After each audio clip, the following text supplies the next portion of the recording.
Assalamualaikum warahmatullahi wabarakatuh. Baik, pertama-tama saya ingin menanyakan bagaimana kabar kalian semua. Alhamdulillah, semua diberi kesehatan. Dan jangan lupa jika kalian hendak keluar rumah, lebih baik membawa hand sanitizer dan biasakan menggunakan masker untuk berjaga-jaga terhindar dari penularan COVID-19. Baik, sebelum kita memulai pembelajaran, saya akan presensi terlebih dahulu. Pada hari ini, saya akan menyampaikan materi gaya-gaya dalam pada struktur bangunan. Pada materi sebelumnya, minggu kemarin, kita sudah membahas apa sih itu gaya. Mungkin masih ada yang ingat dari kalian semua? Jika ada yang bisa menjawab apa itu gaya, kalian bisa acungkan tangan atau langsung berbicara. Ya, coba Febri. Ya benar, gaya adalah sesuatu yang dapat menyebabkan benda yang dalam keadaan diam menjadi bergerak atau sebaliknya. Jadi tujuan pembelajaran hari ini, peserta didik dapat menafsirkan bentuk-bentuk gaya dalam pada struktur bangunan, yaitu ada gaya normal, juga ada gaya geser, dan juga ada gaya momen. Nanti kita juga akan sekaligus menghitung gayanya seperti apa. Nah, ini tadi yang saya tanyakan, apa sih itu gaya? Jadi gaya itu adalah sesuatu yang dapat menyebabkan benda yang dalam keadaan diam menjadi bergerak atau sebaliknya. Gaya dapat berupa tarikan, dorongan, tekanan, dan lain sebagainya. Oke, ini materi yang minggu kemarin sudah kita bahas. Jadi kita langsung saja ke materi selanjutnya. Yang pertama itu, wah ini kebalik kayaknya, tapi tidak apa-apa. Jadi kita akan mencoba apa sih yang dimaksud dengan gaya momen. Dalam PowerPoint sudah saya sedikit ringkas apa sih itu gaya momen. Momen merupakan gaya dikali jarak. Momen terjadi akibat bekerjanya gaya-gaya pada suatu balok yang mengakibatkan balok tersebut akan melentur. Dengan demikian, serat bagian terluar akan mengalami tarikan dan serat bagian dalam akan mengalami perpendekan atau tekanan. Gejala yang terlihat pada serat terluar akan mengalami retak-retak bila kemampuan balok melebihi dari tahanan balok tersebut. Bahkan yang lebih fatal, balok bisa patah. Kartu ini. Jadi, ini tumpuan, ini juga sebuah tumpuan. Di sini ada gaya aksi menekan kartu ini. Jadi, nah sampai melengkung gini lah, ini yang disebut dengan momen. Kalau dia tidak kuat, dia akan patah. Seperti itu. Bisa dipahami ya?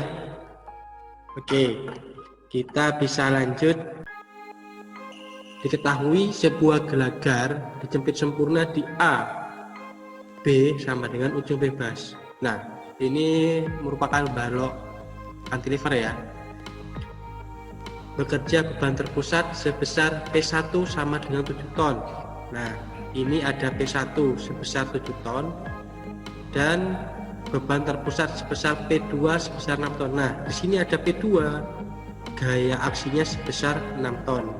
Hitunglah besar gaya momen dan gaya geser pada tumpuan A bila diketahui panjang gelagar AB sepanjang 5 meter. Jadi ini gelagar AB panjangnya 5 meter. Baik, di sini ada gaya aksi. Panah ke bawah ini kita sebut gaya aksi. Panah ke bawah yang P2 juga saya sebut sebagai gaya aksi. Nah, yang pertama kita akan mencoba menghitung reaksi gaya horizontal atau RAH. RAH sama dengan 0.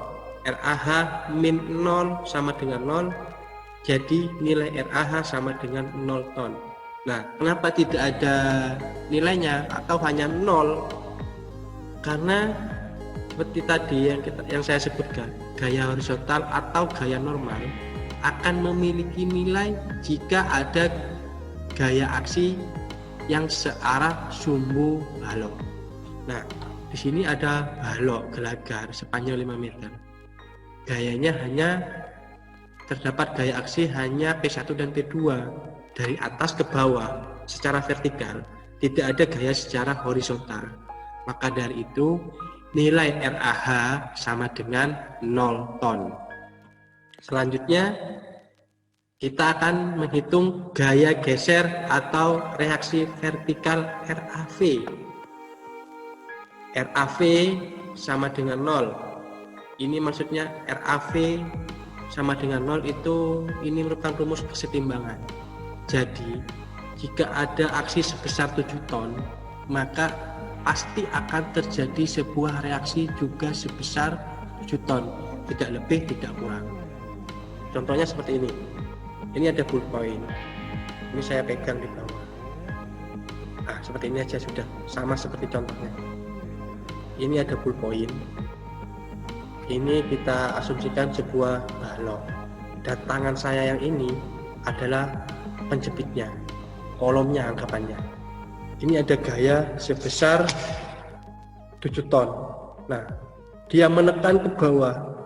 Saya tekan ke bawah ini sebesar 7 ton. Secara tidak langsung, tangan saya ini akan menahan ballpoint ini. Menahan ballpoint ini. Berapa reaksi yang ditimbulkan atau gaya yang saya keluarkan? Sudah pasti sebesar 7 ton. Kenapa? Ini bebannya sebesar 7 ton. Tangan saya ini akan menghasilkan gaya reaksi sebesar 7 ton juga. Jadi ini adalah rumus kesetimbangan. Maka dari itu rumusnya di awal adalah harus ditulis RAV sama dengan 0. Bisa dipahami ya? Jadi ini misalkan ada gaya 10 ton, tangan saya sebagai penjepitnya atau penahannya ini juga akan menimbulkan reaksi sebesar 10 ton. Jadi aksi dilawan dengan reaksi. Bisa dipahami ya? Oke. RAV sama dengan 0. Rumusnya RAV min P1 min P2 sama dengan 0.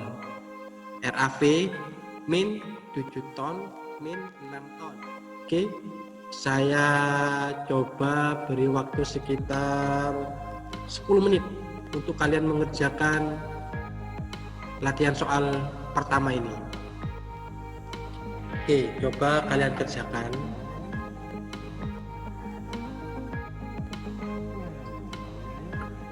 Oke, waktunya sudah 10 menit.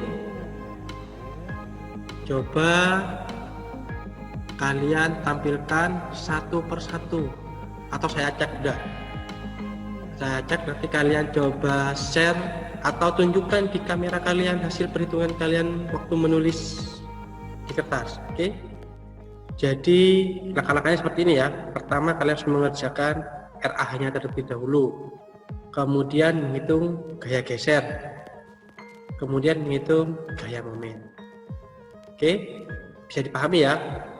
Jadi sebelum pelajaran hari ini kita akhiri, jangan lupa nanti semua mengerjakan LKPD yang ada di Edmodo.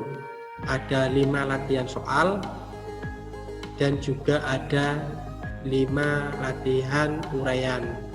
Jadi yang pertama ada soal uraian, ada soal menjodohkan, kemudian ada soal perhitungan gaya dalam pada struktur bangunan.